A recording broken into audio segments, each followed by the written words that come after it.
અમદાવાદમાં મણિનગર વિધાનસભા મતક્ષેત્ર ખાતે સરદાર એટ 150 યુનિટી માર્ચનું આયોજન કરવામાં આવ્યું હતું, જેમાં મોટી સંખ્યામાં મણિનગર વિધાનસભાના નાગરિકો, કાર્યકર્તાઓ સહિત શાળાના બાળકો અને હોમગાર્ડના જવાનો મોટી સંખ્યામાં જોડાયા હતા.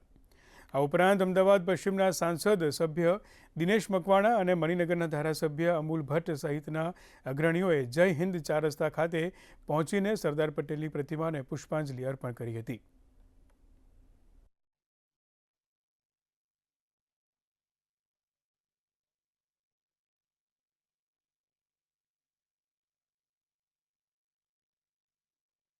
સરદાર સાહેબના વિચારો મણિનગર વિધાનસભાની અંદર લોકો સુધી પહોંચે, સરદાર સાહેબના સત્કર્મો લોકો સુધી પહોંચે દિશાની અંદર નરેન્દ્ર મોદી સાહેબે દેશના વડાપ્રધાન તરીકે ભગીરથ પ્રયત્ન કર્યો છે. અમે બધા એ યાત્રામાં લોકો સુધી મણિનગર આજે અમદાવાદ પશ્ચિમની 6ઠી યાત્રામાં હું ફૂલ ટાઈમ જોડાયો. આવતીકાલે જમાલપુર ખાડિયા વિધાનસભાની અંદર પણ યાત્રા છે.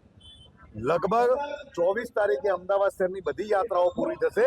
એટલે હું માનું છું કે સરદાર સાહેબના વિચારો એ કર્ણાવતી મહાનગરની અંદર જન જન સુધી પહોંચ્યા છે.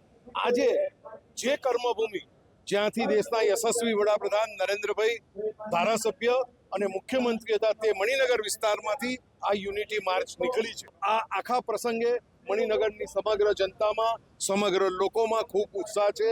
સરદાર પટેલની આ 150મી જન્મજયંતિ ઉત્સાહભેર એની ઉજવણી થઈ રહી છે.